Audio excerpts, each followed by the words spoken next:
Hi, everyone. Hi, everyone. Welcome to our first Reader's Workshop lesson of this week. We're going to be using the text The Sun, but of course, we want you to be reading your own nonfiction text at home on Epic, on RazKids, whatever account you're using to read your books every day for at least 15 to 20 minutes. And so we're going to show you how we can start a creative way to start a nonfiction text reading. And one way I really like to do a nonfiction text reading is through a picture walk. So even before I even do any of the reading, I also like to go in stories and do a picture walk for my fiction texts. But for my nonfiction texts, it's called a text feature walk.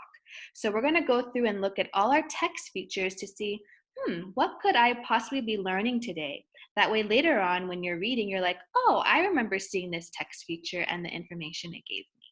So we're going to start with this one, and it's called The Sun. And I always like reading the title. The title is really important to read, so I know that the big idea of this book is going to be about the sun. And then the table of contents right here is also really important.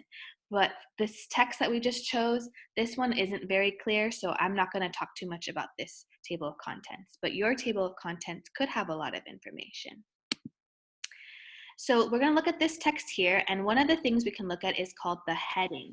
And the heading of a page is usually a lot bigger. It's like a mini title. And the mini title kind of tells us what the text on this page is going to be about. And so I'm going to show you what heading looks like. This is what a heading is. That's how we say it.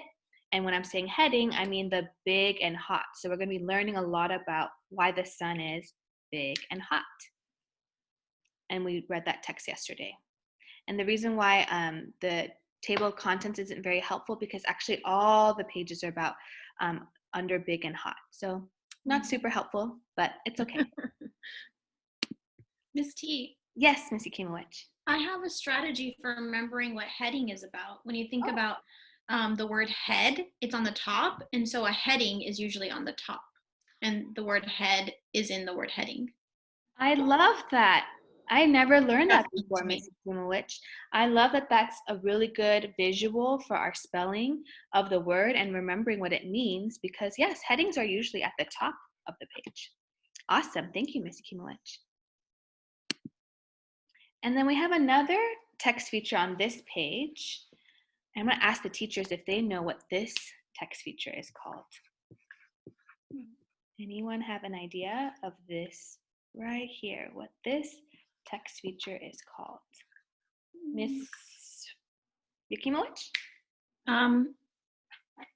It's either a photograph or an illustration. I don't know if it's a photograph, like a real photograph, but it looks real. Yeah, I would say I wrote photograph too. And I love that you made that comment because photograph, it can't be a drawing because a photograph means you took a picture of it. And it looks like something that it looks pretty real to me, unless there's a really good illustrator out there. So I would say this text feature is called a photograph. And our photograph is going to give us a lot of information about the sun because I thought the sun was just all orange and yellow, but I'm seeing all these different waves, and yesterday Miss Rosales talked about like lava looking things, so it kind of gives me more information about what the sun looks like. So our photographs are also really important to look at. How about this text feature? I see a different kind of text feature here. Miss Hernandez? I see a word towards the bottom like a label. Very good. And I love that you said that because a lot of our pictures, our text features, labels help us understand what we're looking at. Because if I looked at that, I would think, oh, that's just a bluish dot on the page. But actually, we know it's the earth. So label is also a text feature to pay attention to. So I learned that the earth is that small compared to the sun. That was a big, like, aha moment for us yesterday. We had no idea the sun was that big. And then this text feature is a little bit different because we see two different ones side by side. And I'm going to say that the one on the left is a photograph, which we've already kind of talked about. I'm wondering if that might be a photograph that a satellite took. But the one on the right-hand side, which is this side, I would say it's called a diagram. And a diagram is something that an illustrator can draw, and it's trying to tell you and show you more information, in this case, where the other planets are. But that's not what it really looks like in space, because we know that would be too small of a picture. So it's a representation of where all the other planets are in this diagram. And then here we have another caption or label with the picture. And we know that that's the core of the sun. Again, another label. So we know that in this text, there's a lot of labels that are telling us that this is a solar flare. And we're learning a lot about different parts of the sun because of these labels. And so I'm going to take a pause right here, because before we started this video, Ms. Rosales gave us a good idea of, well, sometimes there are text features we can add to something that we already see here. And I noticed that this is a photograph, which is a text feature, but I wonder what we can add to this text feature to help us understand more information about this page. So teachers, let's take some time to think, and readers at home, you can take some time to think about what kind of text feature you might add to give us more information about this photograph.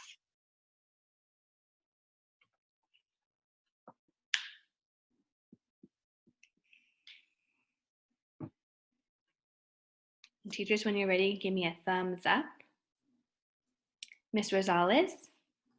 So I noticed that this page has something new that maybe you are not familiar with. The word telescope comes in to play in the text. And so I would want to label the telescope inside that picture. I love that. So a label would have been really helpful, because all we know, this could be some other robot or any other information we could have guessed. But if we write telescope and we use the information from the text to help us know what that was, that would have been really helpful to us as readers. Any other ideas as to other text features you could have added? So I thought label was a really good one. And then I'm going to introduce you guys to a new one called Caption. And Caption is basically a sentence or two. It's usually not that long, explaining what's going on in the picture. So Caption is spelled like this. And a caption gives us, it's very short, it's not a paragraph, we don't want more text. It's usually one or two sentences that explains what that picture or photograph or illustration is. So an example of a caption I might put here is, we use telescopes to help us see the sun.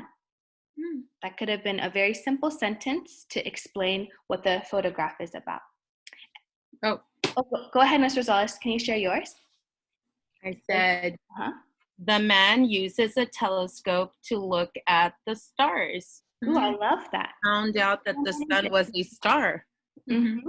Oh, exactly. We're using the new information we learned and putting it into a sentence. And so captions also give us a lot of information. So look for your captions in your nonfiction text as well. And then again, we see another example of a photograph. And actually right here, this is a caption right here, the way that this, I would say this is a caption to explain what the probe is. And then another photograph here. And the last one is usually at the back of our text. It's called a glossary. And this one I love because it's a picture glossary. So it doesn't just tell us the word, it shows us a picture of what that is. And that gives me a lot more information. And so I love using the glossary to help me with words I don't know. So remember, boys and girls, maybe it'd be helpful for you before you even start reading your nonfiction text to go to the back and look at the glossary. So you have these new words in your head before you start reading, so that when you are actually reading, you're like, oh, I remember what that word means, and that helps you understand the text so much better. And then this last one is actually a diagram on the left-hand side. Again, diagram. So it's labeling all these different things in a picture of the sun, and it's telling you all the different parts of the sun. So as you can tell in nonfiction text, there's so many different vocabulary words for all the text features we can use. And all of these are helpful, and they have one purpose, which is to help us understand and learn something about the subject that they're trying to teach us.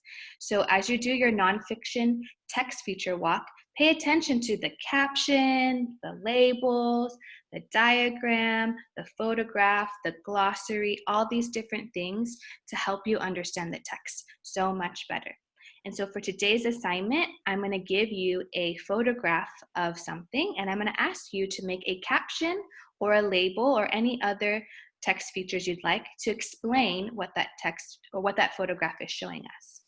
So we're so excited to see what the cool, creative ideas you come up with. Thank you for joining us today. Bye. Bye. Subscribe. Oh, let me. Still having trouble with this? Okay, bye.